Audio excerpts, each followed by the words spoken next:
hoy día de cómo esta pandemia puede ser observada y analizada en términos de una perspectiva global. Faltan algunos minutos aún para dar inicio. Ya les presentaré a quienes son nuestros y nuestra panelista.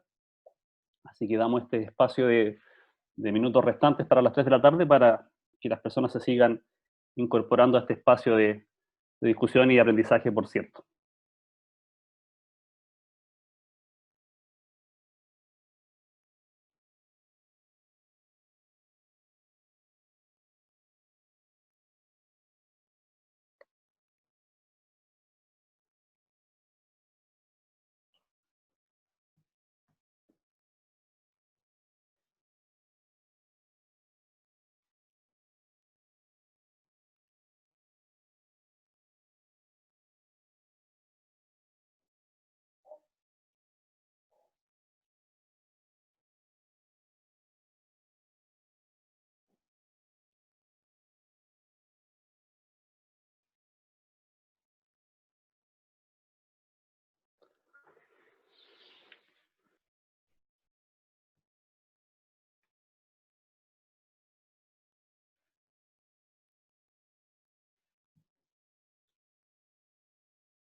Antes de iniciar y como instrucción general, para todos quienes están siendo parte de este conversatorio, vamos a tener a nuestros panelistas 30 minutos cada uno, ¿sí?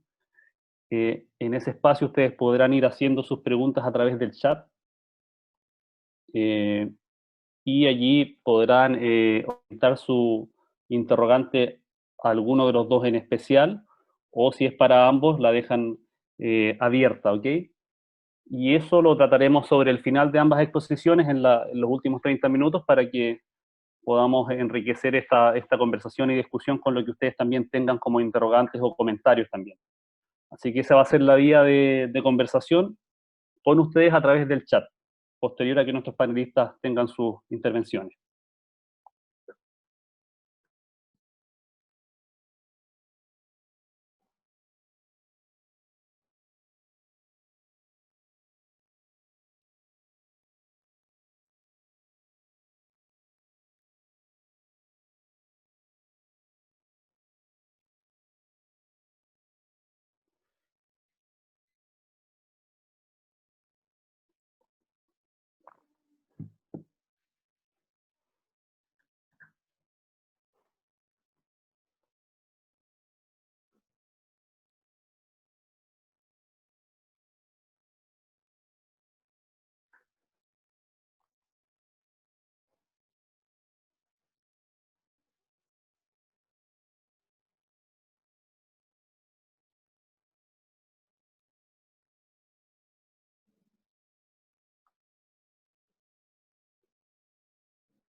Bien, siendo entonces las 15 horas, les saludo cordialmente, en especial primero a nuestra primera panelista, la doctora Luisa Teresa Cremonese.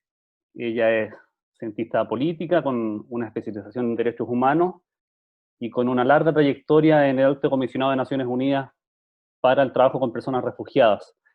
Esto, entre otras cosas, la ha tenido con activa participación en trabajos en Upala, en Costa Rica, en Pasto, Nariño, también en Chile, en Kinshasa, en la República Democrática del Congo. No sé si lo dije bien, doctora.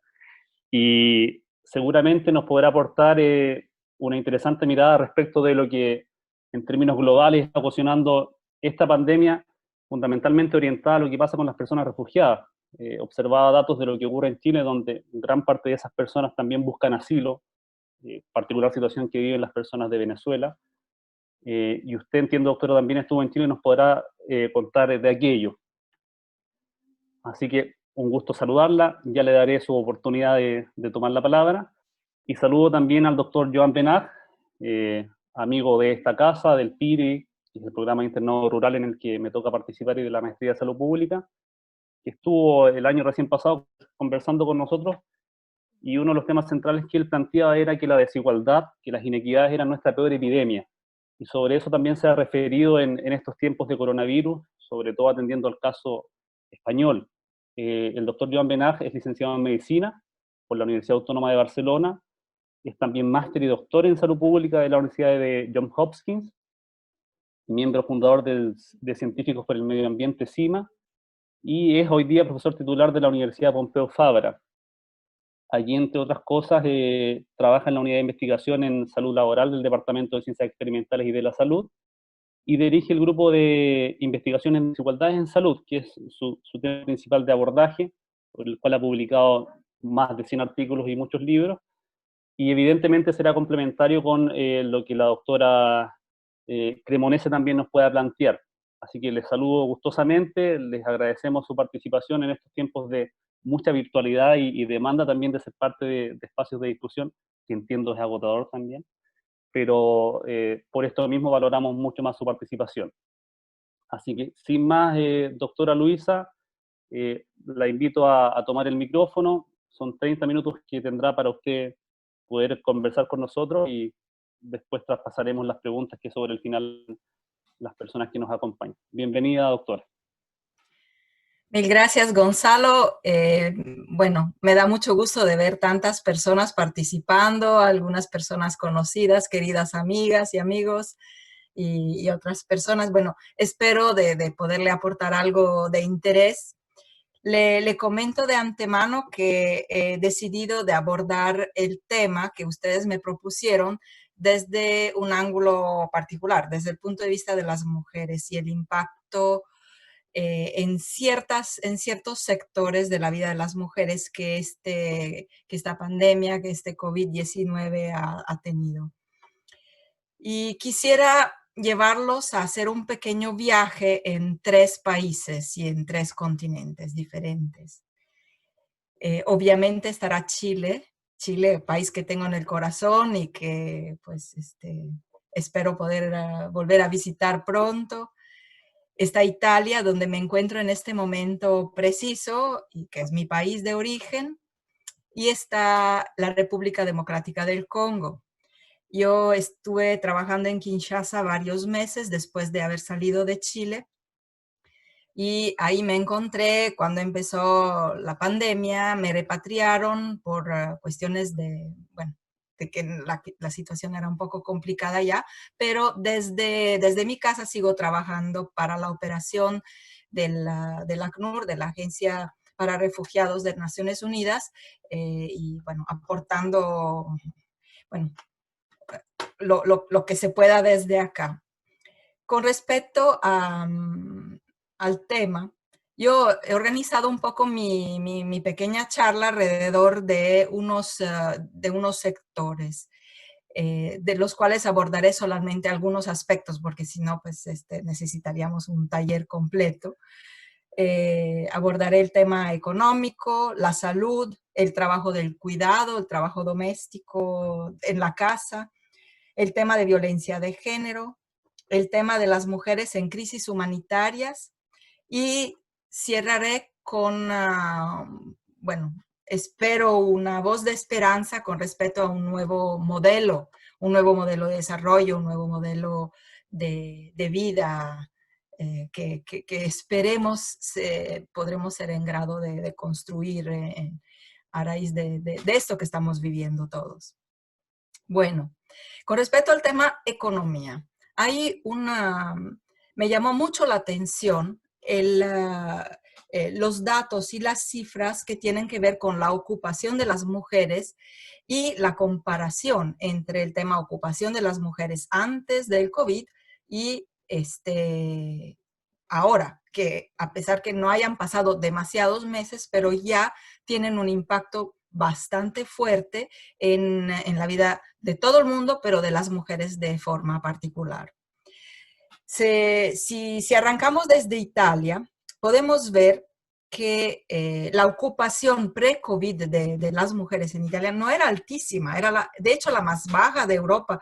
Estamos hablando del 49.5% de mujeres ocupadas, de mujeres que en edad y de poder trabajar, efectivamente tenían un trabajo formal. Eso puede tener muchas razones, pero también es cierto que en Italia, con respecto a otros países europeos, todavía hay un nivel de informalidad bastante persistente.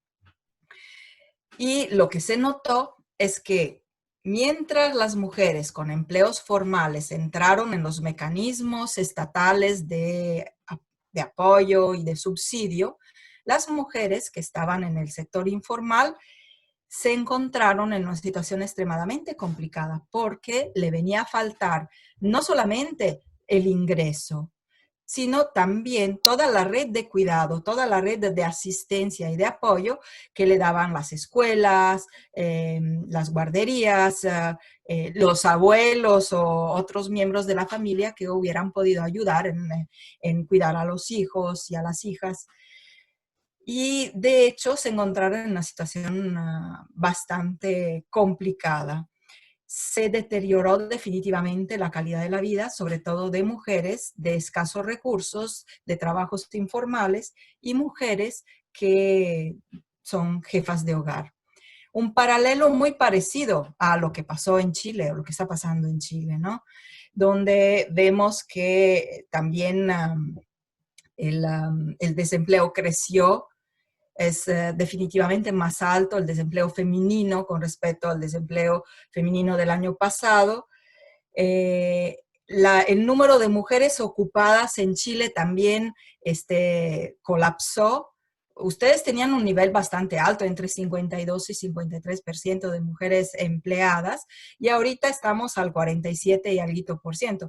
Parece que en 3 meses se hayan borrado 10 años de avances de pasito a pasito que Chile había dado con respecto a la mujer, al ingreso en el mundo laboral de las mujeres.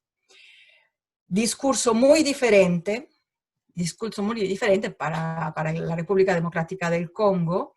Y aquí hablamos de mujeres desplazadas, mujeres refugiadas, mujeres que de por sí viven una situación de informalidad total y absoluta. No hay, pues, son raros los casos de mujeres que puedan conseguir un trabajo que haya por lo menos una apariencias de normalidad. La mayoría son mujeres que se tienen que ganar la vida yendo al mercado, trabajando en la agricultura, y haciendo las cosas básicas para la sobrevivencia. Y si bien el efecto COVID en Congo todavía no ha sido tan impactante como ha sido en Italia definitivamente, pero como está siendo en Chile también o en otros países, el Congo tiene una situación muy parecida a la situación COVID, que ha sido la situación de ébola y que es la situación de ébola, que es una enfermedad que ha golpeado fuertemente la parte este del Congo, sobre todo el Norte Kivu, y ahora está golpeando la parte del norte del país, la región del Ecuador. Y ahí vemos que los mecanismos son muy parecidos a los que estamos viendo ahora. Y un estudio sobre las consecuencias del ébola digamos, en el desempeño económico de las mujeres nos indica que a raíz de la epidemia se profundizaron las desigualdades de género. Y es lo que tememos que pase también en nuestros países a raíz de lo que estamos viviendo. Bueno, pasamos al tema salud. El tema salud es crucial.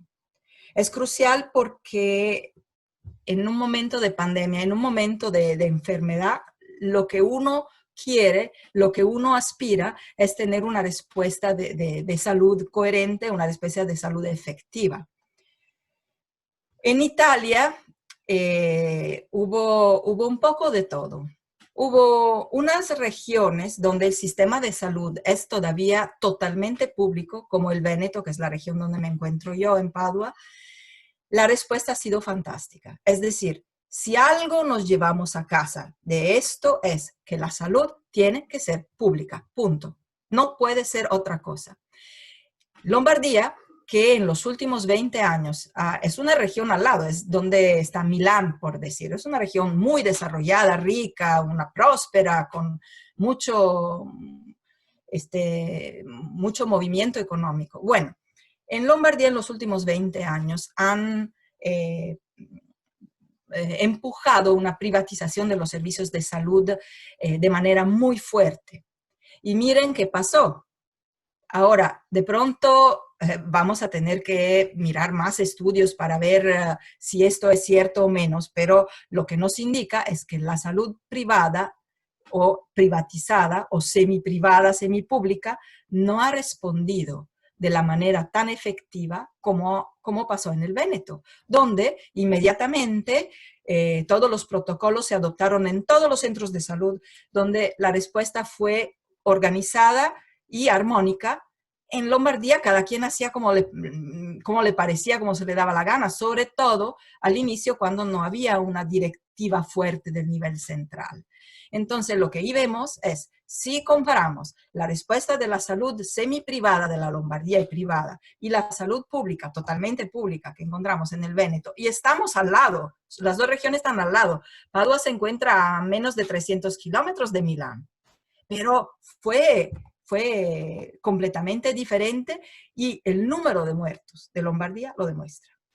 Lo demuestra porque fue la región más golpeada, donde el número de muertos fue en absoluto el más alto y también donde el personal de salud se enfermó más, donde hubo una descoordinación entre entidad a entidad y entonces si uno estaba sobrecargado de pacientes, no tenía cómo derivar pacientes a los otros centros de salud. Entonces, total, una lección aprendida, y esto se habla abiertamente a nivel de gobierno, a nivel público también, es que la respuesta, que la salud tiene que quedar en mano del Estado y tiene que ser pública y no por partes. Tiene que ser una respuesta coordinada y bueno, en el caso nuestro lo que vimos es que también fue bastante efectiva con respecto al trabajo en el territorio. Es decir, luego apoyar los pacientes que no se atendían en el hospital y que se podían atender en la casa.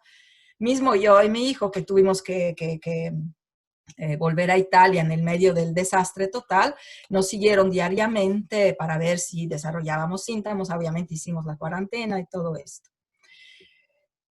Bueno, viendo lo que está pasando en otros países, vamos a la República Democrática del Congo. En Congo, yo estoy en este momento involucrada en el proceso de preparación y respuesta para el COVID, sobre todo en los campamentos de refugiados. Ahí lo que tenemos que hacer es asegurarnos que hayan las medidas para aislar eventuales casos sospechosos o personas que tienen que hacer la cuarentena y centros de tratamiento básicos. Pero le estoy hablando de zonas donde la respuesta de salud por parte del Estado es prácticamente nula. Los centros que estamos montando nosotros, que son muy básicos, son mucho mejores de lo que puedes encontrar afuera. Y este es un problema, porque obviamente si en el momento en que se necesitara una forma de tratamiento más profunda, más delicada, pues ahí vamos a tener dificultades en hacerlo. La cosa positiva es que la población a las cuales nos estamos dirigiendo conoce el ébola, sufrió la pandemia del ébola y las medidas de prevención y de cuidado son muy parecidas, es decir, distanciamiento físico, lavarse las manos, mantener, bueno, lo que estamos haciendo nosotros ahora. Y en la medida de lo posible, en los campamentos ya fue relativamente sencillo aplicar ciertas normas. Aún sí, lamentablemente, hay varios de los sitios donde igual la gente tiene que salir por agua, tiene que salir porque tiene su terreno que tiene que cultivar. Es decir, por cuanto sea, no se puede bloquear por completo la economía tan precaria de esas zonas, sobre todo rurales, porque simplemente la gente se moriría de hambre. Obviamente tenemos un programa de apoyo alimenticio con el Programa Mundial de Alimentos que nos permite de complementar lo que la gente logra por su cuenta, pues producir o conseguir. Sobre el tema salud en el Congo, lo que hemos visto, una cosa problemática, es que cuando surge una pandemia, como fue en el caso del ébola, y tenemos miedo que pase lo mismo con este COVID, es que inmediatamente baja la solicitud de servicios de salud por parte sobre todo de las mujeres, pues por dos razones esenciales. Una, porque el distanciamiento y todo esto implica una carga de trabajo más sobre ella. Y dos, porque tienen miedo de exponerse eventualmente a un contagio si se acercan a los centros de salud. Lo que inmediatamente consigue de esto es un deterioro, sobre todo de todo lo que es salud sexual y reproductiva.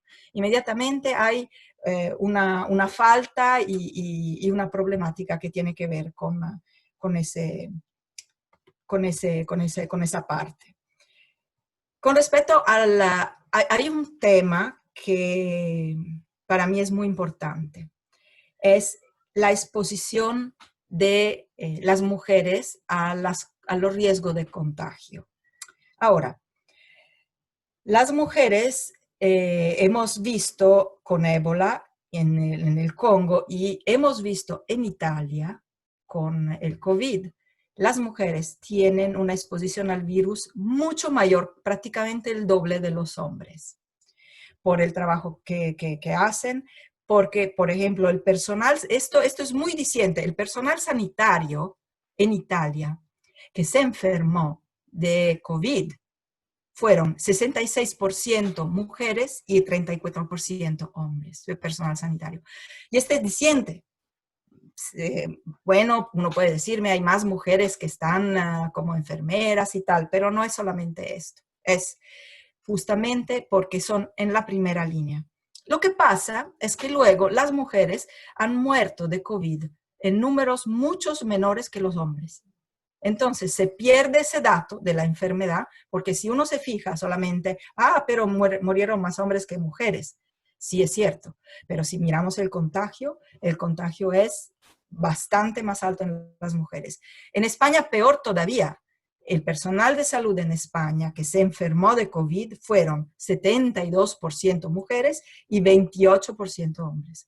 Entonces, eso nos muestra cómo, y lo mismo pasó con el ébola. Las mujeres se enfermaron mucho más, pero ahí de ébola te mueres. Es decir, la mortalidad del ébola es alrededor del 70%, es decir, tienes muy poca chance de sobrevivir. Y si tú miramos los datos de los muertos de ébola recientes, de la última epidemia, las mujeres que murieron fueron el 56%. A diferencia del COVID, el ébola es muy agresivo con los niños y las niñas, y de hecho hubo el 28% de muertos que fueron niños y niñas. Y los hombres fueron alrededor del 15% que murieron de ébola en el mismo periodo. Y es muy ligado al hecho de qué tipo de exposición tuvieron al virus. Otra cosa, es importante remarcar el hecho de que para curar esta enfermedad, para curar todas las enfermedades epidémicas, se necesita el acceso a los medicamentos y a los servicios de salud, ¿ok? Y no voy a hablar de Chile, voy a dejar a ustedes hacer los comentarios sobre Chile, que seguramente saben mejor, pero me llamó la atención una cosa con respecto a Chile, que en algún momento en su pasado, pues un amigo estuvo llamándome la atención sobre el programa de Unidad Popular, en las medidas que se habían propuesto en ese entonces, la medida 25 y 26, tienen que ver con los costos de los medicamentos y el acceso a los servicios de salud. Es decir, que Chile en 1970, en los primeros años en ese periodo, había tenido una visión de verdad de salud pública, de ofrecer unos servicios a la población que ahorita serían absolutamente fundamentales y necesarios para enfrentar la pandemia de la manera adecuada. Pasamos ahora al tema del trabajo del cuidado y aquí lo que hay que remarcar es que el trabajo del cuidado está de manera desproporcionada sobre los hombres de las mujeres. Y el valor global, nos dice ONU Mujeres, que el valor global del trabajo del cuidado es de 11 trillones de dólares en el mundo. Imagínense qué negocio. Imagínense qué carga las mujeres, sobre todo, están llevando, cubriendo lo que es todo el trabajo reproductivo, el cuidado de los ancianos, de los enfermos, de las enfermas, de las niñas, de la casa y todo esto. En Chile en particular, quisiera remarcar cómo las mujeres cargan 3 veces más de tiempo para el cuidado doméstico que los hombres. Esto implica lo que habíamos visto antes. Pierden el trabajo y no lo pueden volver a conseguir porque no tienen el tiempo de hacerlo. Perdieron su red de apoyo y van a tener que dedicarse a la familia como medida primaria. Esto también es cierto en el Congo, donde hay muchísimas familias monoparentales, bueno, de mujeres, y que en época de epidemia fueron la que bueno, sufrieron de manera más fuerte y que tuvieron que cuidar la familia y a veces de la manera más complicada posible, con escuelas cerradas, con nada de apoyo, y esto provocó esa profundización de las desigualdades de género de lo cual hablé antes. Y además, mirando ese programa de Unidad Popular, me di cuenta que entre las varias medidas hay una que preveía la previsión social para las mujeres que trabajan en la casa. Es decir, no se hablaba todavía ni siquiera en Europa en esa época. Se empezó en los años 80 apenas a hablar de salario al trabajo doméstico o formas previdenciales que ayudaran a las mujeres a madurar, por ejemplo, una pensión. Definitivamente hay una deuda de corresponsabilidad aquí con respecto al trabajo doméstico. Pero déjenme seguir porque ya se me escapa el tiempo y quiero llegar al final porque ahí quiero compartir con ustedes unos ejemplos bonitos de esperanza. Pasamos rápidamente el tema de violencia de género. Esto necesitaría una clase de por sí solo, pero lo que quiero remarcar en este momento es cómo la violencia doméstica aumentó a nivel global, de Francia al Congo, al donde sea, del 30%. Congo no, porque todavía no ha brotado la epidemia como tal, pero en otros países por lo menos el 30% más de violencia doméstica, de casos reportados, aumento de feminicidio. Y luego hay esta odiosa literatura que sale, por ejemplo, en Italia, mataron bueno, la pareja mató a una mujer, una joven mujer, una estudiante de medicina en la casa, la mató de golpes, y ¿qué salen los periódicos, los titulares? ¿Qué dicen? Dicen, víctima del COVID. Como que si fuera el COVID que fue allá y le pegó golpe. No, esa mujer la mató, no fue no del COVID, fue del encierro del COVID, como si el encierro fuera el responsable de la muerte de esa chica y no su pareja. Y así como que toda esa literatura alrededor de la violencia como que esfuma la responsabilidad personal de quién es el autor y el perpetrador de la violencia. No es el COVID, no es el encierro, es que hay un tema fuerte de violencia que se está exacerbando dada la situación, pero eso no quita, no limita la responsabilidad de quien cumple los hechos. Otra cosa con respecto a violencia de género, desde mi perspectiva, violencia de género es discriminación cuando las informaciones con respecto a la pandemia, con respecto a la enfermedad o al acceso a la cura o a las soluciones, se da de una manera que no tiene en cuenta quién la recibe. En el Congo esto ha sido un serio problema, porque si tú pasas mensajes por escrito o por medios que no son accesibles a las mujeres, ¿cómo se van a enterar ellas? ¿Cómo se van a enterar de lo que hay que hacer, de cómo hay que hacerlo y de la gravedad de los hechos?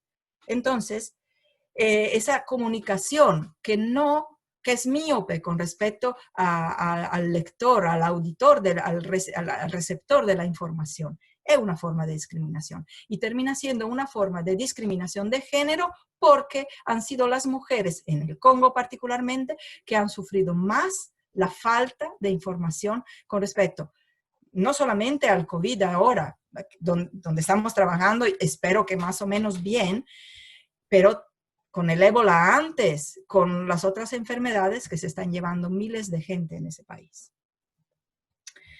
Bueno, crisis humanitarias y mujeres. Aquí voy a decir solamente dos cosas porque siendo que es mi trabajo, si me pierdo acá no me recuperan más. Entonces, con respecto a las crisis humanitarias y mujeres, quiero decir que con respecto a cuando yo empecé a trabajar en este ambiente, hicimos muchos pasos adelante. Se habla ahorita abiertamente de la centralidad de la persona que es sujeto de derechos y no simplemente un objeto de atención humanitaria, de involucrar a las personas más. Pero yo creo que este discurso tan bonito no ha realmente puesto raíces en el trabajo humanitario de la manera adecuada. No hemos logrado medirnos con refugiados, con personas migrantes, con personas que están en situación de movimiento. No hemos logrado meternos en una situación donde los empoderamos, donde los medios de ayuda lo manejamos con ellos y a veces a través de ellos, en lugar que sobre ellos. Nosotros seguimos con formas de entrega humanitaria individual, con formas de atención que finalmente, solamente en principio, empoderan a las personas, pero en la práctica los renden dependientes de lo que hacemos nosotras, organizaciones humanitarias. Y todo esto me viene como reflexión en el año 2020, en que celebramos dos grandes aniversarios. El primero es de la Declaración y Plan de Acción de Beijing, que fue la cuarta conferencia sobre la mujer, pero fue el turning point, fue el punto en que se puso un plan de acción en pie y se empezó de verdad a construir agendas sobre el empoderamiento de las mujeres. Han pasado 25 años y no es que hemos avanzado todo lo que hubiéramos querido, pero pues yo creo que vale la pena recordarla. Y el otro aniversario son los 20 años de la resolución del Consejo de Seguridad, la resolución 1325, que es la resolución sobre mujeres, paz y seguridad, donde por primera vez se plantea la centralidad del rol de las mujeres en la construcción de paz, donde de ahí derivó después en las que siguieron en la línea, derivó que la violencia sexual en guerra es un crimen de guerra, es una forma de genocidio y toda una reflexión que pone sobre la mesa y brinda más importancia a qué rol están jugando las mujeres en la guerra y sobre todo en su solución. Dicho esto, paso a la parte a la que me interesaba tocar con ustedes. Es decir, hablamos de un nuevo modelo, ¿no? Un nuevo modelo socioeconómico, un nuevo modelo de vida. He leído y visto muchísimas cosas y con muchos amigos, colegas y compañeros y compañeras hemos hablado de este tema muchas veces. En el modelo actual tenemos un sistema de mercado, un sistema neoliberista que es totalmente suicida. Pensar que un crecimiento sea siempre hacia arriba, que sea lineal, es de verdad un suicidio. Plantearnos nuestra tierra, nuestro planeta como recurso a explotar y no como casa donde tenemos que vivir es un suicidio. Entonces, ojalá que lo que nos está pasando con este COVID nos lleve a reflexionar sobre la necesidad no solamente de ajustar el modelo, a cambiarlo, porque ese modelo simplemente no funciona. El COVID-19 es una de las crisis que estamos viviendo. Las otras no las queremos ver, no las queremos ver de la forma en que merecerían ser vistas. No queremos ver los efectos del cambio climático, la pérdida de biodiversidad, que además ha sido una de las componentes que ha facilitado el desarrollo de esta epidemia. No queremos ver todo lo que estamos haciendo, la destrucción que estamos llevando a cabo del planeta, el nivel de contaminación absurdo a que hemos llegado. Al rato vamos a tener más plástico en el mar que peces. Entonces, si de veras queremos aprender algo de esto, es que tenemos que aprender nuestros límites. Tenemos que aprender que hay límite. Hay límite al desarrollo. Lo decían todavía el Club de Roma hace 30 años. Hay límites al desarrollo. Y estos límites tienen que ser los que marcan el espacio externo en donde prosperar. Pero hay límites internos también. Porque nosotros, ¿qué es lo que queremos? Todo el mundo. ¿Qué es lo que queremos? Vivir una vida tranquila, donde podamos ser cómodos, donde tengamos una zona de confort y desarrollarnos educación, salud, bienestar. Queremos estar bien. Para que las necesidades básicas sean satisfechas, es necesario, es fundamental que todos las tengan, que todos y todas tengan acceso a esas necesidades básicas, que sean satisfechas para todos. Entonces, los límites internos los dan las necesidades básicas y nuestros derechos humanos. Démosle contenido a estos derechos humanos, que no sea una simple declaración, sino que sea algo que vivimos y que ponemos como parte de nuestra comunicación, de nuestro interactuar social. Ponemos a la base de nuestro trabajo. Creemos nuestra zona de confort. Creemos en economía circular, eficiencia energética y todo lo que necesitamos para poder tener otro modelo de trabajo. Y aquí yo quiero darle unos ejemplos de resiliencia que vienen de mujeres, que en los momentos de crisis han sabido reaccionar con una fuerza y con una capacidad y una visión que yo creo que deberían ser ejemplo y que deberían ser llevadas a mayor cosa. Y un ejemplo es del Congo. Cuando yo recién llegué, hablé con varios grupos de mujeres.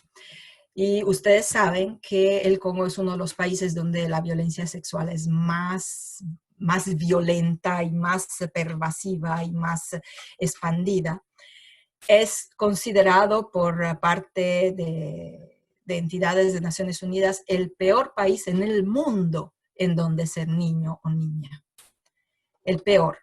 Donde digamos, la infancia en Congo, y niña peor todavía, es la cosa más difícil, sobrevivir. Bueno, entonces, en ese escenario, los grupos de mujeres del Congo del Este, de Kivu, Nord Kivu, Sud Kivu, donde pegó el ébola, donde están pegando los grupos armados más violentos, donde hay una situación absolutamente difícil y extenuante para nosotros también, ellas me dijeron que hay que cambiar el discurso sobre el Congo, que ellas están hartas de escuchar a nosotros internacionales y a todo el mundo que habla de cuánto feo y terrible es el Congo. Quieren que se hable de lo que hacen ellas, de la resiliencia y de las formas de respuesta a esa violencia, que ellas han podido actuar, de las redes de protección para mujeres, para niños y para niñas que han podido concretar, de los sistemas de alarma comunitarios si arriban grupos armados, de la reacción con respecto al cuidado de las personas sobrevivientes de violencia. Quieren que hablemos de esto. Dicen, el Congo es ese también. Queremos mostrar otra narrativa del Congo. Y el otro ejemplo que le quiero dar es de Chile. A mí me impresionó muchísimo todo el trabajo de ollas comunitarias que se han hecho en varios barrios, en varios lugares. Y ahí, permítanme decir, yo he visto a las mujeres en primera línea siempre, con una resistencia y una capacidad de respuesta, de organización, de entrega, de movilización absolutamente admirable, admirable. Mismo, no solamente entregando comida, sino entregando a veces cuentos, cantos, momentos donde la gente pudiera relajar la cabeza y no pensar solamente en lo de la enfermedad, en la gravedad de la situación, sino que pudiera gozar de esa arte que ustedes llevan en la sangre y que de toda manera nos permite de sobrevivir, porque no es solamente con el pan que vivimos, es también nutriendo nuestro cerebro y con la capacidad de visión y de ver más adelante y eso. Y con eso cierro y le paso la palabra, pues espero que haber cumplido con la tarea. Muchas gracias, doctora, por compartir con nosotros elementos tan interesantes y fundamentalmente por este mensaje de esperanza que hay sobre el final y que rescata y releva todo eso que hacen las mujeres para llevar al mundo a una situación mejor. Y eso creo que es parte del corazón de lo que usted nos transmite y se lo agradecemos profundamente. Hay preguntas sobre el final que también intentaremos compartir con usted que tienen que ver con esto. Ahora, para dar paso al profesor Benach, mencionar algunas cosas que él ha planteado y veremos si profundiza en ellas o nos plantea otros puntos de vista.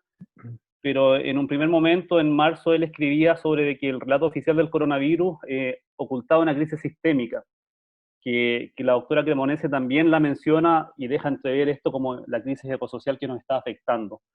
Entonces, doctor Joan, un gusto saludarle.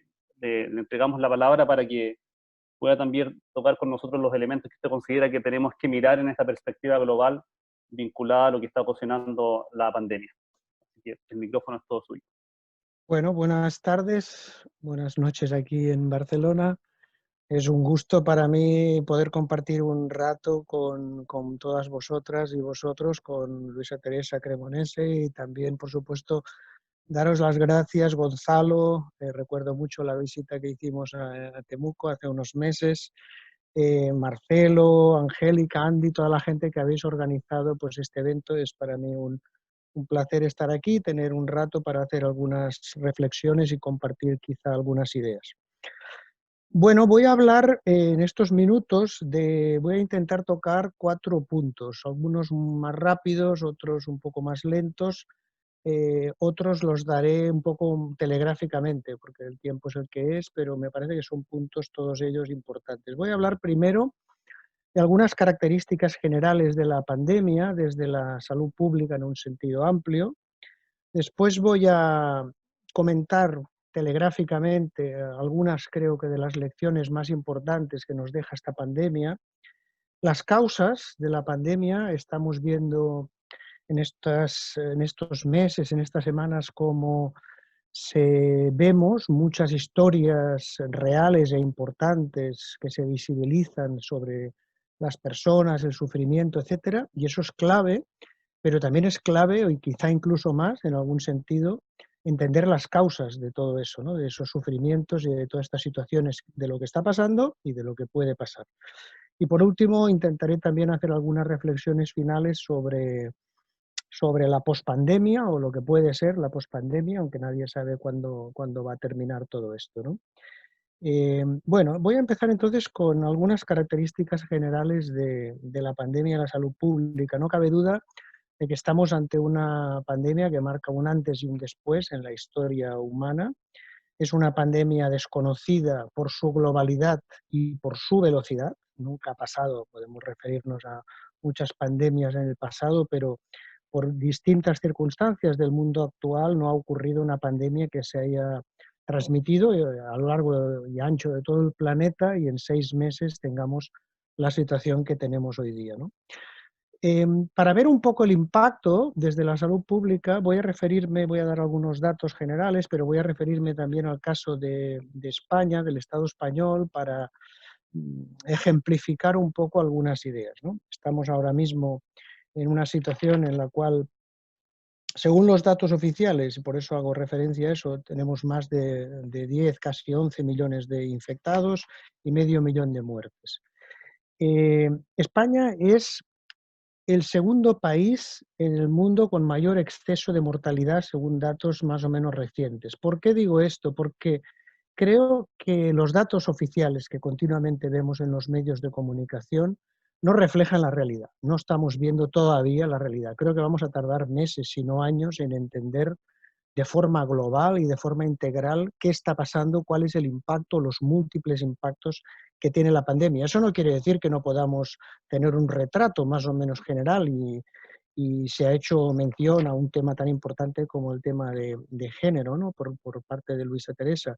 Pero, sin embargo, creo que hay que reconocer eso. Por ejemplo, ¿por qué digo esto? Porque, por ejemplo, en el caso español, el exceso de mortalidad de este año comparado con el de años anteriores, y el número de muertes es muy estable en los países. España ocurren cada año aproximadamente, estadísticamente hablando, 400.000 muertes.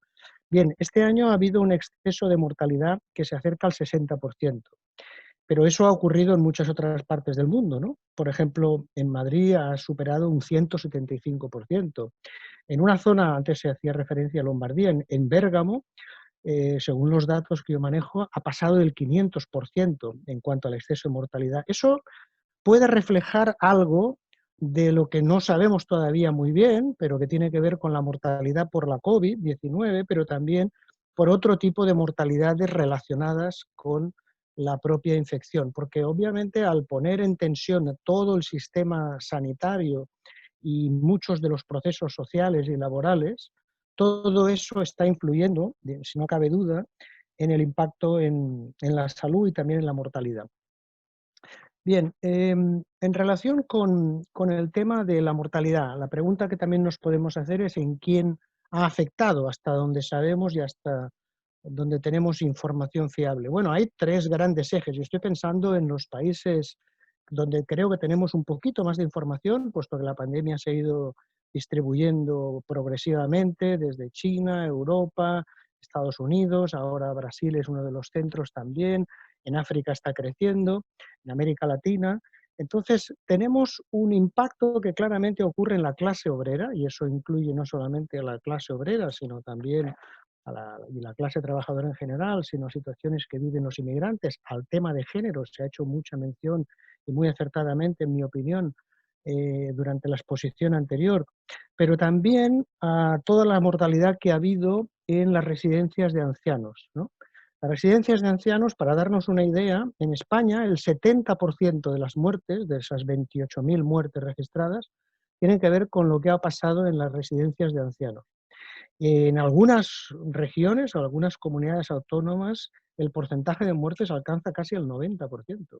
Y eso nos dice muchas cosas. Estamos hablando de un país como España, que para muchas personas se ha dicho es una referencia desde el punto de vista del sistema sanitario. Y hay mucho que discutir y mucho que hablar, obviamente, sobre esta cuestión, porque cuando hablamos de sistema sanitario hemos de hablar de qué tipo de modelo de sistema sanitario. Hemos de hablar de atención primaria, hemos de hablar de mercantilización de la sanidad, hemos de hablar de tecnología o mal uso de las tecnologías, hemos de hablar de los servicios sociosanitarios y tema de cuidados al cual también se hacía referencia anteriormente. Sin entender todo eso y entender la salud pública en su dimensión más global, no hay manera de entender. Si uno habla y se queda solamente con el nivel de calidad mayor o menor que pueden tener los hospitales o los grandes hospitales, realmente no entendemos mucho o muy bien las cosas, ¿no?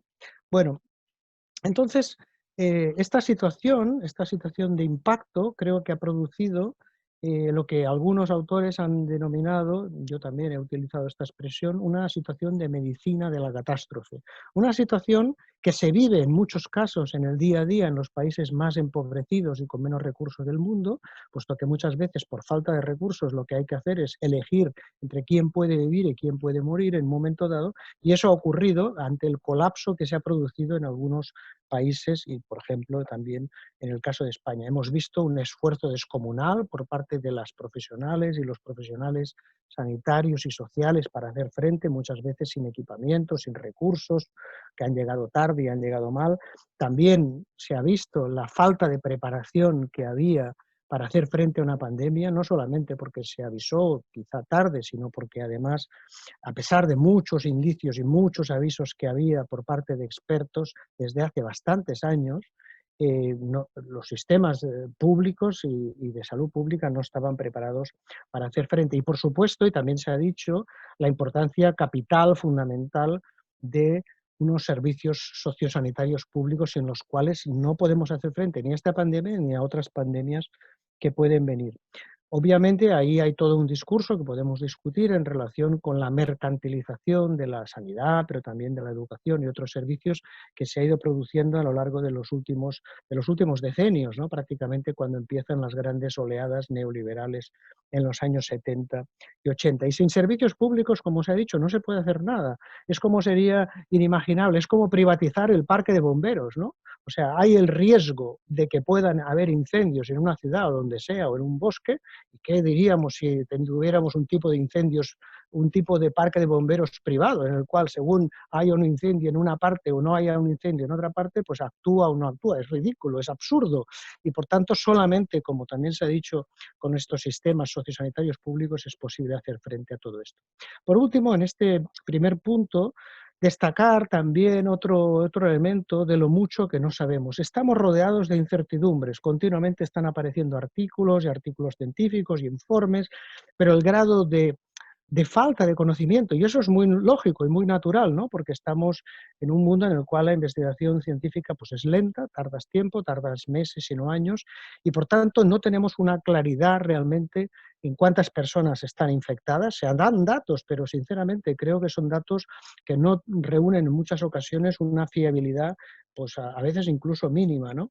El hecho de que algunas personas enferman y otras no, también muchos estudios biológicos en relación con eso, pero el impacto en la salud mental de la pandemia y de la pospandemia, ¿no? Y también se ha hecho referencia a un tema tan importante como la violencia y el hecho de que todo indica de que ha ido en aumento y un aumento importante, ¿no? Y también ha hecho referencia también al hecho de la mortalidad, al cual también sabemos. Pero además tenemos lo que se da a llamar las oleadas o las nuevas olas que van a producirse una vez la pandemia pueda, esperemos, ir remitiendo en algunos países o en todo el planeta en definitiva, ¿no?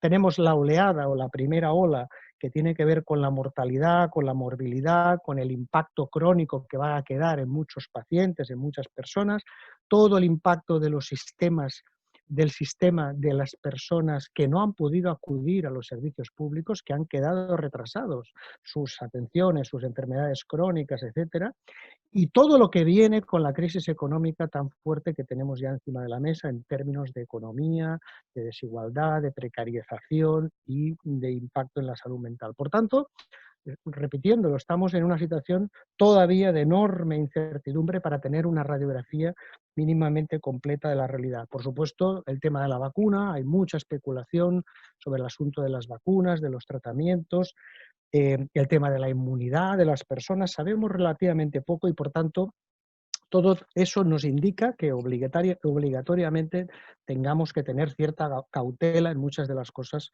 que estamos comentando y que estamos relatando. Paso al segundo punto, el tema de las lecciones de la pandemia. Yo creo que la pandemia nos deja muchas lecciones, como también bien se decía, ojalá que las personas de la humanidad pues aprendan o aprendamos de estas lecciones, pero no va a ser fácil, en mi opinión. Creo que hay muchas razones como para pensar que quizá esas lecciones pueden ser pasajeras y que quizá a lo largo del tiempo a lo mejor puedan ser olvidadas. Ojalá que no. Por ejemplo, una lección importante, el tema de la humildad, la fragilidad humana. Una pandemia como esta, si más no durante cierto tiempo, ha mostrado, sobre todo en países ricos que no piensan, muchas personas que no piensan en estas cosas, en países donde la muerte es tabú, donde la vejez es tabú, donde el hecho de que no nos damos cuenta de lo frágiles que somos y de la interdependencia que tenemos como seres humanos desde que nacemos hasta que nos morimos, también nuestra ecodependencia, nuestra dependencia vital del planeta, de las cadenas de producción, de los alimentos, de las personas, por supuesto, que producen todos estos productos de los cuales nos alimentamos, especialmente en las grandes ciudades, donde básicamente entran enormes cantidades de productos y se realizan servicios de una forma masiva. La importancia de la vida, por tanto, en ese resumen un poco rápido que estoy haciendo de esas lecciones me parece fundamental. Otra lección, la invisibilidad de la clase trabajadora y del tema de género, también hemos hecho referencia. Se ha calificado en muchos países de personas esenciales, de héroes, de heroínas, ¿verdad?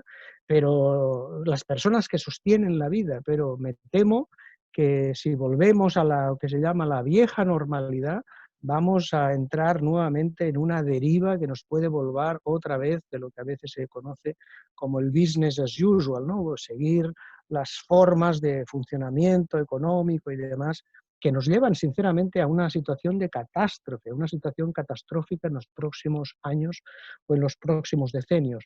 Y también una lección es la lección de la ignorancia y de la amnesia. No aprendemos de muchas de las cosas que están ocurriendo. Pensemos que en estos 6 meses de pandemia han muerto 500.000 personas, según los datos oficiales, pero han muerto muchos millones, quizás 5, quizás 6 millones de niños o niñas en todo el planeta. De eso prácticamente pues, no se habla y directamente el hecho de que la pandemia haya aparecido en los países ricos obviamente es un elemento que ha producido pues, ese impacto, ¿no?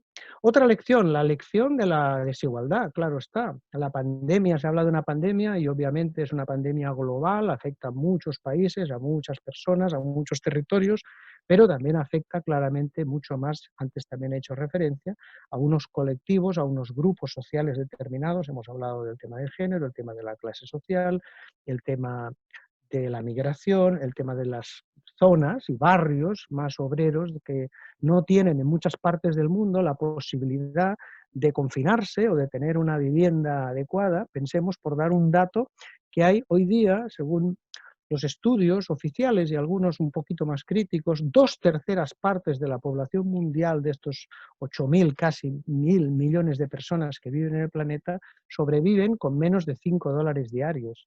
Y prácticamente hay una enorme masa de personas que no tienen la mínima protección social. Estamos hablando de 5.200 millones de personas que no tienen un sistema de seguridad social adecuado como para hacer frente a la vida o la vida cotidiana. Por tanto, estamos hablando de una pandemia y también de una pandemia de la desigualdad. No cabe ninguna duda, a pesar de lo que he dicho antes, ¿no? De la falta de información, creo que sabemos lo suficiente como para decir que esto está pasando, claro.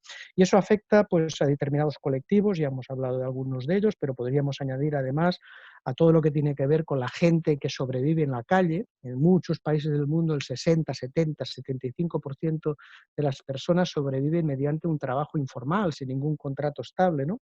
Las personas más pobres, por tanto, en las situaciones, en los barrios periféricos, en las favelas, en las barriadas, etcétera, pero también sin olvidarnos de los internados en los campos de refugiados, los discapacitados, los prisioneros en las cárceles, personas con problemas de salud mental, etcétera.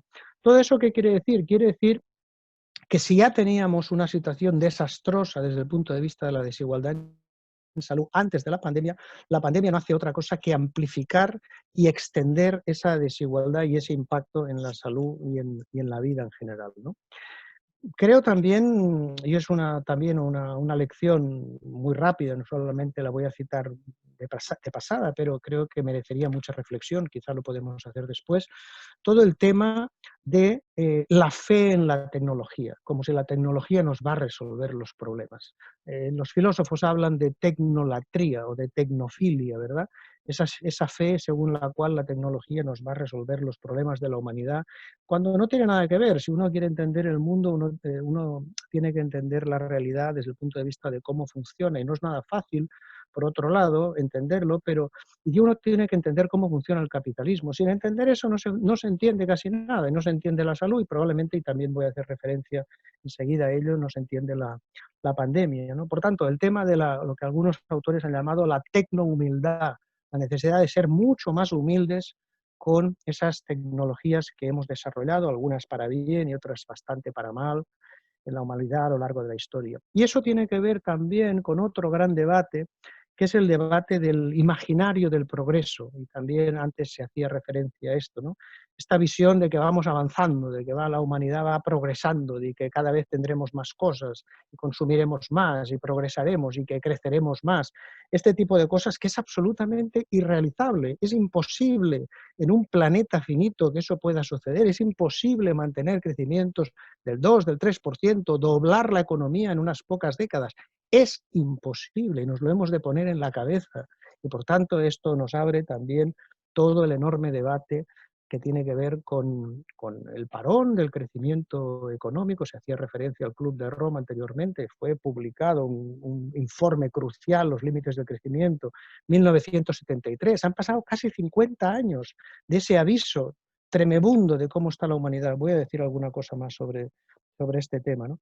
Y por eso también los estudiosos de la salud pública encuentran paradojas increíbles o que parecen un poco raras en todo caso, ¿no?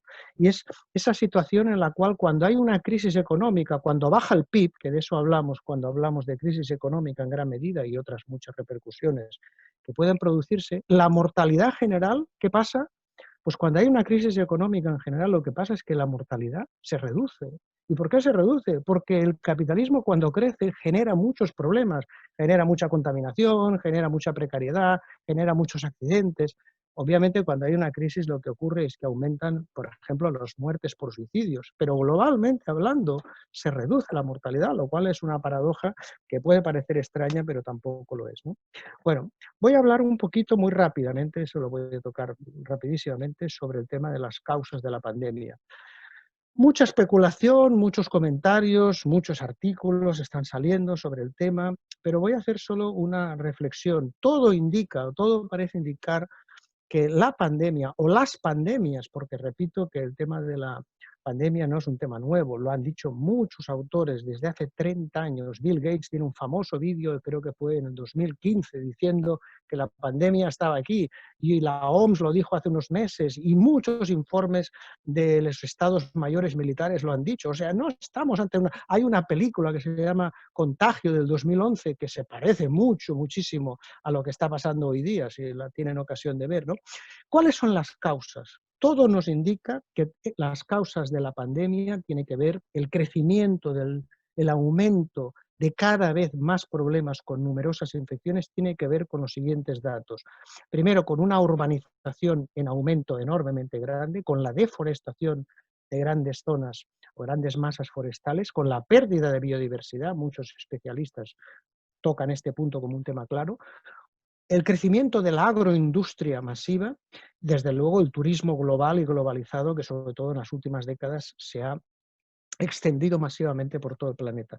Todo eso produce ¿qué? Produce una cascada de impactos masivo, muy difíciles de estudiar, pero que cuando integramos todos los factores, todas esas causas al mismo tiempo, creo que seguramente nos dan la hipótesis más clara de las razones de esta pandemia o probablemente las nuevas pandemias, como digo, que van a llegar en los próximos años o próximas décadas. Ojalá que no sean como esta, pero esta tengamos en cuenta que ha sido una pandemia de un virus muy contagioso, pero no especialmente letal, con una letalidad mucho más alta. Esto sería realmente una situación realmente catastrófica, ¿no? Lo que no quiere decir todos esos elementos que he dicho, que tienen que ver con el urbanismo, el turismo, etcétera, es que necesitamos una mirada caleidoscópica, una mirada integral para entender esto. Sin eso no podemos entender lo que está pasando. Necesitamos un análisis sistémico, que esa es la palabra que seguramente captura mejor esa realidad de la crisis que estamos viviendo, ¿no? Esa crisis sistémica. Necesitamos una mirada transdisciplinar y eso me recuerda pues, a un autor, un economista interesante, sueco, cuando hace muchos años, Gunnar Myrdal, decía, en realidad no tenemos problemas psicológicos, problemas sociológicos, problemas politológicos, problemas ecológicos. Lo que tenemos son problemas. Y el problema hay que verlo en su integralidad. Pero ¿qué ocurre? Que la mayor parte de trabajo científico, la mayor parte, no todo, porque hay trabajo que también obviamente trabaja los elementos sistémicos, pero básicamente trabaja fragmentariamente. Y eso es útil, no cabe ninguna duda, es necesario y es útil, pero no tan útil para entender los procesos de los cuales estamos hablando aquí, que tienen que ver con lo que antes he dicho, ¿no? Una crisis ecosocial. Bueno, y paso al último punto y así ya no me alargo más y tenemos tiempo para hacer un poco de coloquio. Y voy a tocar algunos elementos de futuro, quizá, ¿no? No sabemos el futuro, nadie sabe qué va a pasar en estos próximos meses, en estos próximos años, más allá de que todo indica que estamos ante una crisis global de una magnitud desconocida en muchos sentidos y que vamos a ir viendo progresivamente, ¿no? Eh, no se trata de ser optimista o pesimista, es lo que estoy diciendo. Yo creo que todo lo que estoy diciendo yo querría quitar de lado es pesimista, es optimista. No, esto es básicamente tiene que ver con los estudios o con algunos de los mejores estudios que tenemos en la mano para entender la realidad que estamos viviendo en la humanidad, ¿no? Los aspectos sanitarios, los aspectos ecológicos, los aspectos económicos y demás. Hay muchos factores a tener en cuenta, los citaré así un poco rápido, de pasada. Por ejemplo, uno que creo que los sociólogos les importa mucho y que tiene mucho que ver con los levantamientos populares, por ejemplo, ha pasado claramente en Chile, pero también en muchos otros países, ¿no? Que es el miedo, o cuando la gente se quita el miedo de delante, ¿no? Un hecho que los historiadores le dan mucha importancia, ¿no? Por ejemplo, el equilibrio entre los miedos, entre las personas o entre los grupos sociales más poderosos o menos poderosos, y la capacidad que tienen de hacer frente a ese miedo colectivo, no al miedo individual, sino al miedo colectivo. Y eso también, por ejemplo, se puede ligar con los fenómenos de rabia, lo hemos visto hace pocas semanas en Estados Unidos con todo el tema del racismo y demás, ¿no? Otro elemento que está delante, y ya he hecho mención a ello, pero por reiterar un aspecto que me parece clave: no podemos entender ni la salud, ni la desigualdad, ni lo que nos viene de ahora en adelante, en realidad no de ahora, sino desde hace tiempo, pero desde luego de ahora en adelante, sin entender esa crisis sistémica a la cual he hecho referencia. No se puede entender. No es el cambio climático es seguramente lo más conocido. Pensamos que el cambio climático, tenemos datos científicos, por decir alguna fecha, proponerme una fecha, aunque hay antecedentes desde los años 50. Los científicos nos dijeron que el dióxido de carbono estaba aumentando, que eso podía producir problemas. Han pasado 30 años hasta que James Hansen, un climatólogo, dijo en el Congreso de Estados Unidos: sabemos que hay un cambio climático, está producido por el ser humano, nos puede llevar a desastres naturales o llamados naturales de muchas maneras. En el año 88, pasaron 20 años más, el cambio climático se conoce un poquito más y aparece una primera hora. El año pasado aparece con mucha más fuerza. El cambio climático es una manifestación de esa crisis ecosocial, que esa es la forma que hay que tratar, que está produciendo problemas de salud, grandes problemas, y va a producir más seguramente, migraciones, inseguridad alimentaria, precarización laboral y muchos otros problemas. Y todo eso hay que verlo con los ojos muy abiertos, repito, no con optimismo ni con pesimismo, porque no tiene nada que ver, tiene que ver con la realidad que nos viene encima. Y creo que esta pandemia es una especie de laboratorio, un laboratorio social donde ya vemos los actores cómo se están posicionando. Lo estamos viendo en todos los países, lo estamos viendo en Estados Unidos, lo estamos viendo en España, lo estamos viendo en las Naciones Unidas, estamos viendo qué está pasando o qué puede llegar a pasar. Creo, y esa es mi opinión personal, que si no sabemos hacer frente a esta pandemia, estamos ante la última oportunidad, y no son mis palabras, lo dicen especialistas también, es casi la última oportunidad para no colapsar. Creo que si no salimos con bien de esta pandemia, vamos a entrar en una situación enormemente peligrosa. Pensemos que estamos, y también lo dicen los estudios, estamos viviendo en una situación de sobrepasamiento, o como dicen los anglosajones, de overshooting. A finales de julio de cada año ya hemos consumido el planeta, estamos consumiendo prácticamente 2 planetas, algunos países muchos más planetas, como Estados Unidos, 5 o 6 planetas. Es imposible, no se puede vivir así. Eso está detrás también, no solo de la pandemia, en mi opinión, sino de muchos de los procesos geopolíticos que ahora mismo están encima de la mesa. Yo creo que hemos de tener, esa es mi visión al menos, ese tipo de mirada, y ahí, y acabaré con esto, una nota que no es demasiado optimista, pero repito que creo que hemos de ver la realidad si queremos hacer frente con esas luchas sociales, con ese papel tan importante de la mujer al cual se hacía referencia, que en mi opinión es fundamental, es crítico, yo diría que es decisivo, porque realmente hay muchos ejemplos y se nos han puesto algunos de todo ello, ¿no? De cómo los procesos sociales, los movimientos sociales hacen frente. Eso tiene que ver, el último punto que te quería tocar, es el posicionamiento de las élites, las grandes corporaciones y ese crecimiento de olas neofascistas. Pues no hay otra manera de llamarlo, no se trata de ser un historiador y decir que el fascismo de hoy es diferente de los años 30 y 40, sí, claro que es diferente, no se va a reproducir lo mismo, pero ¿cómo podemos calificar a personas como Bolsonaro? ¿Cómo podemos calificar a personas como Trump, sino de prácticamente neofascistas y además de psicópatas? Porque son claramente psicópatas, son personas psicópatas. Pensemos que hay estudios de los psicólogos que nos dicen que en los managers de las altas empresas hay 5 veces más psicópatas que en las personas normales. Hay un pequeño porcentaje de psicópatas entre la población, personas que no tienen empatía, que son autoritarios, que son manipuladores, etcétera, este tipo de características. Si esto le añadimos con una situación global como la que estamos viviendo, donde el capitalismo está intentando buscar una nueva salida, una nueva vuelta de tuerca para llevarnos un poquito más allá de algo que no va a poder ser, precisamente por lo que he dicho, de la crisis ecológica, bueno, pues eso nos pone en una situación realmente complicada, ¿no? No quiero acabar con mucho pesimismo, en realidad, ya he dicho que esto del optimismo y pesimismo, creo que necesitamos análisis, necesitamos reflexión, necesitamos, por supuesto, organización, conciencia popular, movilización sostenida y presionar a los gobiernos y a donde haga falta. ¿Cómo se hace esto? Pues se hace como se ha hecho toda la vida, con conciencia social, con acciones, pero a la vez intentando mantener una visión que ha de ser necesariamente local y global. No hay otra manera, y ahí hay mucho papel por andar en cuanto a los movimientos sociales, a los movimientos vecinales, a los sindicatos. Hemos de desarrollar esto, hemos de cambiar muchos paradigmas, entre otros los indicadores. No podemos seguir jugando con el PIB como el indicador, como que sube el PIB y vamos bien y baja el PIB y vamos mal. Esto es absurdo, no tiene ningún sentido. Hemos de también ahí hacer un cambio radical. Entonces, creo que todo eso pues, son algunos motivos de reflexión y creo que podemos seguir pues, la conversación en el debate. Gracias. Muy agradecido, profesor. Siempre es muy esclarecedor escucharle. Me quedo con una de las últimas afirmaciones que hace, que también entendía como un llamado de atención en búsqueda de una oportunidad de reconfigurar nuestra forma de vivir. Como usted dice, y lo dicen otros también, estamos ante la última oportunidad para no colapsar. Eso me parece interesante como llamado de atención también a nuestras propias prácticas, tanto individuales como colectivas. Ahora, si fijamos un parangón entre ambas intervenciones, hay al menos 3 pilares que ustedes comparten y creo que son dignos de poner sobre la mesa para la discusión. Uno, que es la necesidad imperiosa de una sanidad pública.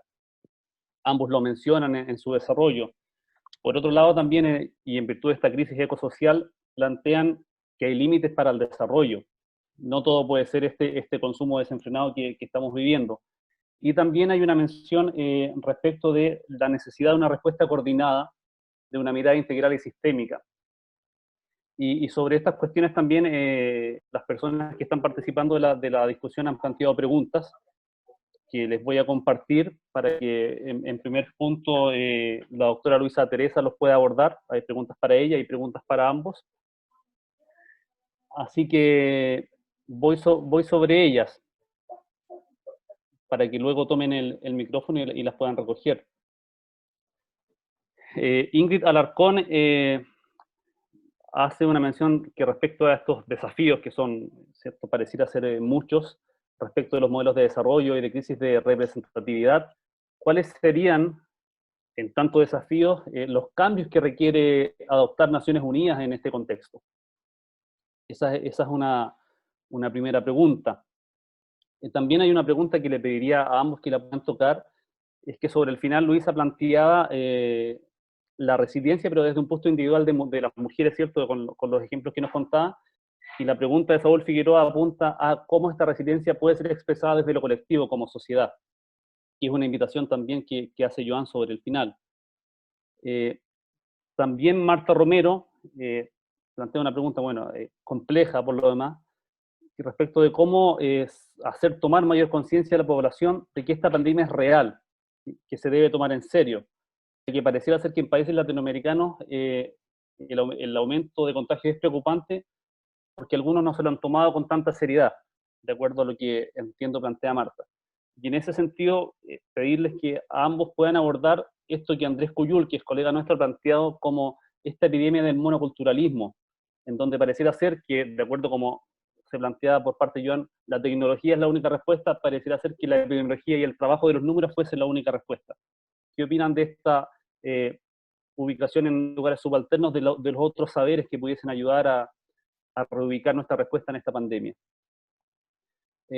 Hay una mención también de una compañera trabajadora de la salud de Lautaro, que es Cintia Mellado, que agradece el espacio y bueno, nosotros agradecemos su trabajo por lo demás. En particular para Joan hay una pregunta también que dice ¿qué estrategias de cambio significativo y de impacto se pueden implementar para lograr una transformación positiva, ¿sí? Posterior en lo económico, cultural, social, político, laboral, educativo y familiar? Que es un poco profundizar lo que planteaba en su intervención. Y finalmente, nuestro colega Jaime Neira, que lo saludamos también afectuosamente, pregunta para ambos, les pide una reflexión sobre el rol de la academia y de los intelectuales y sus epistemologías en este contexto de crisis civilizatoria.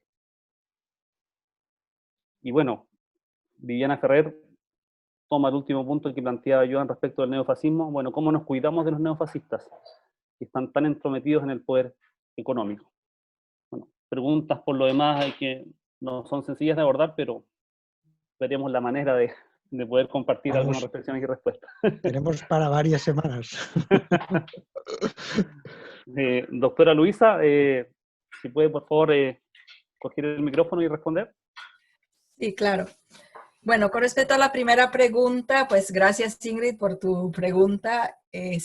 Quisiera mencionar que dentro del debate en Naciones Unidas han surgido por parte del secretario general 3 puntos que nosotras las mujeres que estamos dentro del sistema hemos agarrado y estamos empujando lo más que se pueda en nuestros ámbitos. Y los 3 puntos son estos. El primero es la necesidad de asegurar una fuerte representación en temas de decisiones relacionadas al COVID de las mujeres. Hemos visto muchos debates, muchos espacios donde mismo en Italia hubo un grupo de técnicos que hablaba del COVID y no habían mujeres. No puede ser, esto no puede ser aceptable, esto no se puede hacer. Es decir, tiene que haber una representación, no una representación, no, una igual cantidad de mujeres, físicamente una igual cantidad de mujeres que hace parte del mecanismo de decisión. No es un caso que algunos de los países que han tenido la respuesta mejor con respecto al coronavirus y más oportuna, han sido países guiados por mujeres y esto pues ha llamado la atención que haya pasado esto. Luego, el segundo punto es el reconocimiento tanto del trabajo formal como informal y como del trabajo de cuidado por parte de las mujeres. Este tiene que ser un reconocimiento a 360 grados. No solamente por parte así, sí le reconocemos a las mujeres que hacen trabajo doméstico, no, sino que haya un reconocimiento económico, que haya un reconocimiento político y que haya un reconocimiento del hecho de que tiene un valor esto que se hace en las casas. Y lo que mencionaba antes, el tema de la corresponsabilidad, pues no puede ser sobre una carga solamente sobre un grupo determinado. Y entonces es el segundo punto. Y el tercero es que hay que valorar, estudiar y entender el impacto específico del COVID en las mujeres y en las niñas. Y a este respecto viene al caso la necesidad a veces no solamente de hablar de igualdad, sino de promover acciones positivas. Porque cuando hablamos de igualdad, pero tú arrancas de acá y yo arranco de más abajo, si yo no lleno este gap yo quedaré siempre tras de ti. Entonces, las acciones positivas son esas acciones que específicamente permitirían a las mujeres de avanzar y llegar a un nivel de paridad con los hombres. Estos 3 puntos que, bueno, aplicados al tema COVID, nos hacen reflexionar sobre un cambio de paradigma. No tenemos que abrir más espacio a las mujeres, en realidad. Tenemos que cambiar totalmente y no dejar entrar las mujeres de la puerta de atrás. Sí, dámosles más espacio, que vengan. No, tenemos que completamente derrumbar la puerta y asegurarnos que haya una visión del mundo que sea tanto femenina como lo ha estado masculina, o hasta más femenina que masculina. Es el momento de verdad de plantearnos de un cambio profundo en términos de la leadership socioeconómica y política. Y esto me lleva a la pregunta sobre la resiliencia como punto de vista individual o colectivo o de la sociedad. Pues sí, puede haber una resiliencia individual, pero la que determina cambios sociales es una resiliencia colectiva. Es decir, han sido los grupos de mujeres en el Congo que han planteado una manera de ver las cosas diferentes. Si tú accionas como individuo, puede ser que te salvas y logras mejorar tu entorno, pero es solamente a nivel colectivo, a nivel social, que podemos hablar de una resiliencia que lleva a un cambio, que es lo que estuve viendo con esos grupos, que no se había dado antes. Y es esa la fuerza que tenemos que apoyar, esa la fuerza que tenemos que buscar y sostener en donde la encontremos. Con respecto a la toma de conciencia por parte de la población o no toma de conciencia, es diciente el hecho de que cuando hubo unos gobernantes que se tomaron en serio la cosa y actuaron de manera seria, la gente prestó atención. Cuando hay unos payasos que juegan con esto o lo ponen de forma muy ambigua o no toman las medidas que hay que tomar, la población a veces sigue, a veces no, afortunadamente, pero a veces sigue ese ensueño que, bueno, si ellos no le consideran tan importante, de pronto no es tan grave.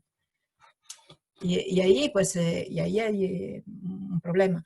Yo he visto que en los países que han tomado muy en serio la cosa desde el inicio, la población ha seguido, o de toda manera ha tenido una reacción un poco más contundente. Pero hubo, y no quiero citar ejemplos en este caso, pero creo que todo el mundo sabemos que hubo personas que a alto nivel pues han definitivamente menospreciado la gravedad del asunto y las consecuencias están a la vista. Eso es lo que quería comentarle. Pues ya le devuelvo la palabra. Gracias, doctora. Joan. Bueno, no son preguntas nada fáciles de contestar, realmente. Son muchas y complejas, pero bueno, vamos a intentar también hacer por mi parte algunas reflexiones. Primero, decías antes el tema de la sanidad pública, lo hemos dicho todos y todas, claro, pero no solo necesitamos sanidad pública, necesitamos más y mejor, otra sanidad pública, ¿no? Quería un poco decir este tema también, que sea una sanidad pública donde la salud pública es importante, la atención primaria y comunitaria es importante, la atención social y de cuidados sea importante. O sea, necesitamos todo eso. Eso significa mucha más inversión, mucha menos precarización, por supuesto, y otro tipo de modelo, ¿no? También ha salido el tema del desarrollo. Sí, necesitamos otra forma de consumir, pero necesitamos también otra forma de producir. No podemos seguir con el tipo de producción y sobre todo este tipo de producción masiva, donde durante los últimos 30, 40 años las mercancías van dando vueltas por el mundo en estos enormes barcos que van transportando cosas desde Filipinas a Japón y de Japón a no sé dónde. Es imposible. O sea, eso no va a poder mantenerse durante mucho tiempo, lo mismo que los vuelos transoceánicos de forma masiva y el turismo de fin de semana tomando un avión para ir de aquí hasta Alemania durante 2 días y volver y cosas así. Eso no va a poder ocurrir o, si ocurre, va a ocurrir por parte de una pequeña élite que va a imponer la realidad a otras personas, ¿no?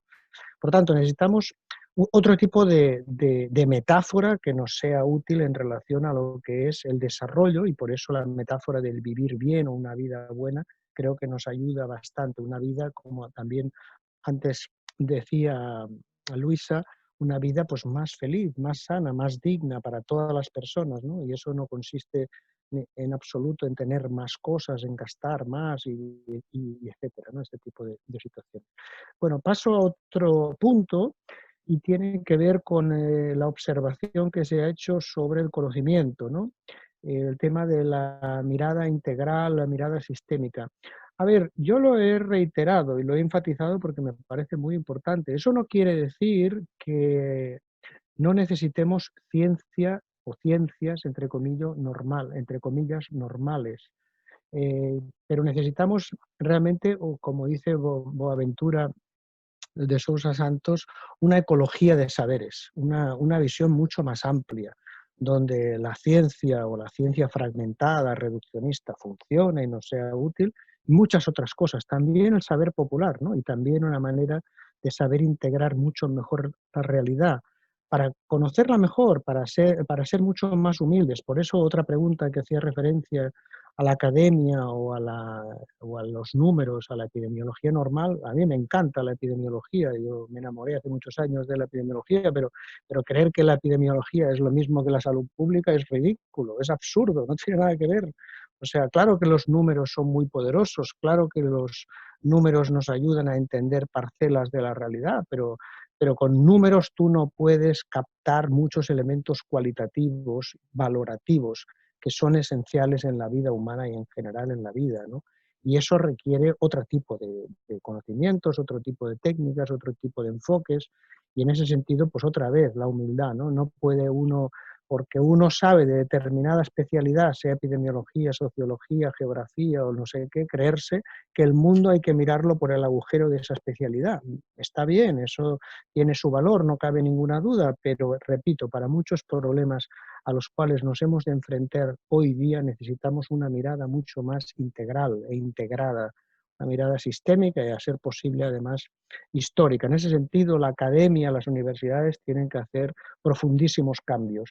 Las tendencias no van por ahí, por cierto, porque la educación, como la sanidad, como otros campos, han sido mercantilizados, y las tendencias en las universidades no van. Sí, retóricamente se habla de transdisciplinariedad, multidisciplinariedad, interdisciplinariedad, pero eso no ocurre en la práctica, no hay recursos, no hay proyectos, no hay facilidades para este tipo de conocimientos, y no solamente por la parte que tiene que ver con la generación de conocimientos, sino por parte también de lo que implica para la reflexión de los y las estudiantes, ¿verdad? Bueno, entonces eso me parece otro punto pues interesante también para la reflexión. ¿Qué se puede hacer? Había toda una reflexión por ahí. Yo coincido completamente de que hay que feminizar la política, o sea, me parece esencial, me parece que hay que cambiar un montón de cosas que tienen que ver con los valores y con la forma de hacer política, que habitualmente tiene que ver con la forma de hacer política masculina. Habitualmente, no quiere decir que sea exclusiva, pero claramente hay una relación muy fuerte. Por tanto, esa expresión que muchas veces se usa de feminizar la política me parece muy útil. Claro, con esa expresión no solamente no avanzamos quizá lo suficiente, ¿no? Hay que hacer otras muchas cosas. Desde luego, hay que hacer cambios muy profundos en los seres humanos, individual y colectivamente. Hay que hacer cosas como, por ejemplo, decía un viejo filósofo, un viejo profesor mío, Manuel Sacristán, cuando decía que hay que hacer una auténtica conversión mental, una revolución mental en las personas, para intentar entender algunas de las cosas que estamos aquí reflexionando y comentando, ¿no? Que son, yo creo, importantes y profundas, ¿no? O sea, una persona que no, decía Sacristán, que no sea un opresor de la mujer, que no sea violento culturalmente, que no sea un destructor de la naturaleza, decía esto hace 40 años, pues es una persona que tiene que haber sufrido una conversión. Y él decía encima, para ser más provocador, una conversión cuasi religiosa, un sentido muy profundo del cambio, ¿no? Y esa es una de las cosas que hay que hacer. ¿Cómo se hace eso? Bueno, se hace con educación, pero no con la educación que se enseña en las universidades, que muchas veces reproduce los esquemas mentales del mundo en que vivimos, con otro tipo de cosas, bien sea en la educación, en la escuela primaria, en las casas, en el sentido común que se transmite en cualquier acto humano, bien sea en los medios de comunicación o en cualquier otra cosa. El sentido común de cómo son las cosas, eso es algo fundamental, ¿no? Y tiene que ver con la violencia, con otros temas que hemos tocado, ¿no? Bueno, otro punto clave, me parece, para el futuro, hay que experimentar, eso hay que darle valor, yo le doy valor, hay que experimentar otra forma de vivir. Mucha gente joven no está de acuerdo, bien sea de un formato pues, más anarquista o lo que sea, no está de acuerdo con el mundo en que vivimos y dicen, bueno, vamos a vivir de otra manera, vamos a experimentar nuevas formas de producir, de vivir, de consumir. Eso tiene valor porque nos prepara mentalmente para otro tipo de vida. Eso no quiere decir que eso vaya a cambiar el mundo necesariamente, las cosas son muy complejas, pero desde luego eso es algo que hay que hacer y que hay que promover en todos los ámbitos, en las relaciones humanas, en qué consumimos, en qué nos gusta, en el arte, en la cultura, en todo, ¿no? Otro elemento que políticamente yo lo he expresado en bastantes ocasiones y me parece esencial. La derecha o las derechas o los conservadores o los tradicionalistas o los, perdón, o los neofascistas tienen laboratorios para pensar estrategias, tienen eso que se llama los think tanks. Las izquierdas no tenemos apenas think tanks, no tenemos esos especialistas, expertos, personas con conocimientos, con tiempo para poder pensar análisis, tácticas, estrategias, conocimiento, cosas que nos permitan en un mundo tan complejo en el que vivimos pensar cuáles son las formas mejores de cambiar la realidad y también de hacer frente a la realidad que muchas veces se nos impone, porque obviamente todo esto o sea, no solamente es lo que hay que construir, es también hacer frente a formatos enormemente poderosos de propaganda, de publicidad, lo estamos viendo estos días con todo lo que tiene que ver con las redes sociales, las fake news, todas estas cuestiones que están perfectamente, o en gran parte al menos, diseñadas y planificadas y que además con muchos recursos, ¿no? Y en ese sentido eso también me parece que merece mucha atención. Hay que construir más pronto o más tarde lo que algunos autores y autoras llaman pues una internacional, llamémosle socialista, progresista, etcétera. Los fascistas tienen internacionales fascistas y están realmente tienen muchos recursos y tienen muchas personas inteligentes, bien pagadas para planificar acciones. No es casualidad que saliera un personaje tan nefasto como Bolsonaro o que otras muchas elecciones en el planeta hayan tenido resultados como los que han tenido. No quiere decir que esto sea mecánico y que hacer una campaña en las redes sociales necesariamente vaya a producir resultados, pero desde Obama, como mínimo, desde la primera elección de Obama, hemos aprendido muchas lecciones. Desde luego, un personaje como Trump ganó mucho o tuvo muchas oportunidades, aunque él no ganó por voto popular, por cierto, pero el sistema electoral le benefició porque él fue a buscar directamente los lugares donde podía conseguir los votos en los estados clave. Pues obviamente todo eso hay que tenerlo en cuenta, ¿no? Y no sé, podríamos seguir con una lista realmente muy larga, pero acabaré con otra cosa, con otro punto que me parece importante, porque lo hemos tocado, no con mucha profundidad, pero bueno, sí hemos tocado esta cuestión de la crisis ecosocial.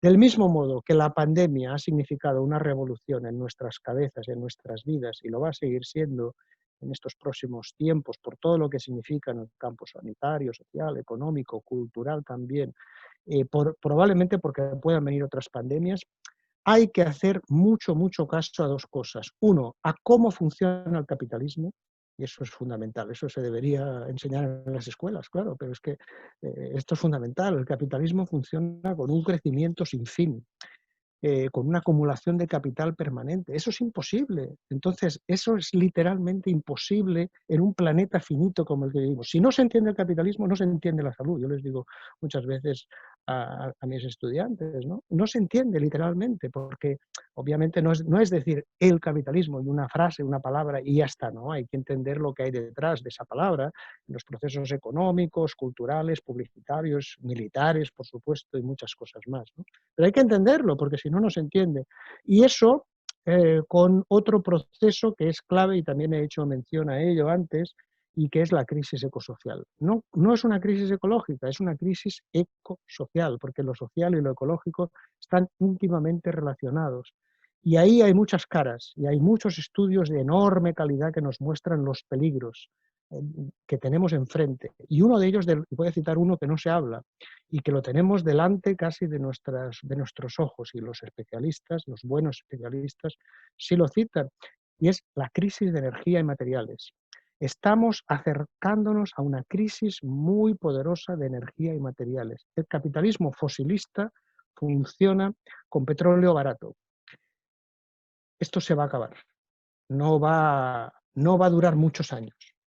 Y las energías alternativas y el Green New Deal, ojalá que haya una transición ecológica potente y rápida, pero no dan para tanto. Con un capitalismo en crecimiento continuo, con una energía y una necesidad, una dependencia del petróleo tan potente como la que tenemos, no va a ser posible seguir manteniendo un crecimiento como el que se ha producido en estas últimas décadas. No puede ser. Y eso quiere decir muchas cosas, claro, no tengo tiempo para elaborar mucho, pero sí decir que hemos pasado el peak oil, el pico del petróleo, desde hace ya bastantes años. Cada vez va a quedar menos petróleo, y sin petróleo no hay economía, sin economía no hay todo lo demás, es así, y también la salud. Los materiales, muchos de ellos están pasando también sus picos máximos. Si eso es así, eso quiere decir que vamos a necesitar vivir de otra manera.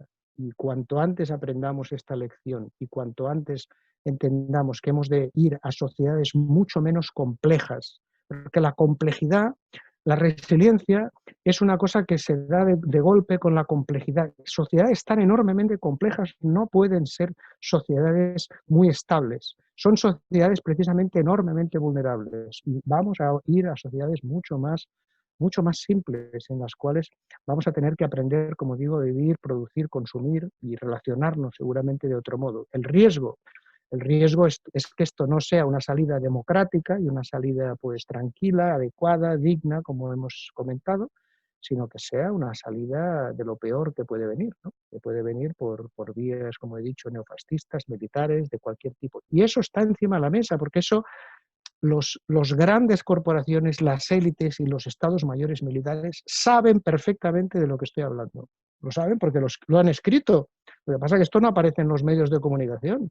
Ojalá aparezca, pero no aparece en los medios de comunicación. Algún día va a aparecer, como ha aparecido hace un poco de tiempo, el cambio climático. Y entonces de repente diremos, caramba, el cambio climático, ¿cómo es que no me había enterado? Pues sí, estaba encima de la mesa. Pues esto que estoy hablando está encima de la mesa de los estados mayores y lo saben perfectamente, y creo que se están preparando para ello. Veremos cuál es el resultado, pero yo creo que todos y todas hemos de ir tomando conciencia e intentar prepararnos para un futuro que no va a ser desde luego nada fácil, pero que por supuesto hemos de afrontar con la máxima entereza y con las máximas energías y optimismos para poder, si es posible, alcanzar pues vidas mejores para todas y todos, ¿no? Y también para el planeta, claro. Muchas gracias a ambos por sus respuestas, por sus reflexiones. Dice Tomás Villasante, que es un sociólogo español precisamente, que cuando reflexionamos colectivamente somos hiperreflexivos, y creo que eso es lo que hemos tenido la oportunidad de vivir con lo que ustedes plantean, con las preguntas que las personas han hecho y también lo que han escrito en el chat. Así que les agradecemos profundamente su participación. Nos alegra ver que están bien en Italia y España, países que fueron también duramente golpeados por esta situación, y verles a ustedes bien nos provoca alegría. Lo mismo para saber de Aliana también, que en Colombia está bien y que está conectada, es muy alentador para nosotros. No puedo dejar de despedirme sin mencionar que, a propósito de lo que se ha discutido, que hoy en día en Chile falleció Ángela Geria, que es madre de Michelle Bachelet, que fue torturada en Villa Grimaldi en tiempos de la dictadura, salió al exilio y retornó a Chile a defender los derechos humanos, sobre todo de las mujeres.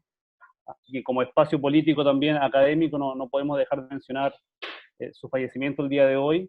En tanto hemos reivindicado el poder de las mujeres en esta conversación, y agradecer en ese sentido lo que ustedes han planteado, declarando también que es inaceptable que hoy día 31 millones de mujeres sufran violencia doméstica, 31 millones de mujeres más que las que ya la sufrían. Así que agradecemos las invitaciones que nos han hecho a reflexionar y pensar también de manera conjunta una sociedad mejor. Así que les dejo el último minuto para que se puedan despedir y puedan saludar, y para que despidamos a la gente que nos acompañó en la tarde, noche para Joan, me imagino noche ya también en Italia, de Luisa. Así que, por favor, sus saludos de despedida para que vayamos cerrando esta conversación. Bueno, de mi parte, un abrazo virtual a todo el mundo, a todas las personas que participaron, a Joan, que ha sido un gusto escucharte, a Gonzalo por la moderación, a Angélica por haberme contactado por participar en este evento, y de verdad, de corazón espero venir pronto a Chile. Bueno, pues por mi parte también agradeceros mucho, un gran gusto haberte conocido, Luisa Teresa. Muchas gracias, Gonzalo, y a todo el equipo, a todas las personas que habéis preparado este evento y, por supuesto, a todas las personas que nos han acompañado. Veo por ahí a Jaime Neira y otras personas. También un abrazo para todas y todos, y también ojalá que nos podamos reencontrar, bien sea directamente, mejor que mejor, pero si no, virtualmente en otras ocasiones. Y muchas gracias a todas y todos. Muchas gracias, que sigan bien, vayan a descansar. Nos despedimos también de todos, todos quienes han sido parte de la conversación. Quedará disponible para su visita en la página de Facebook de la Facultad de Medicina del programa de vinculación con el medio. Así que nada más que despedirnos y que estén todos muy bien junto a sus familias y seres queridos. Buenas noches, buenas tardes, de acuerdo al horario que corresponda. Gracias.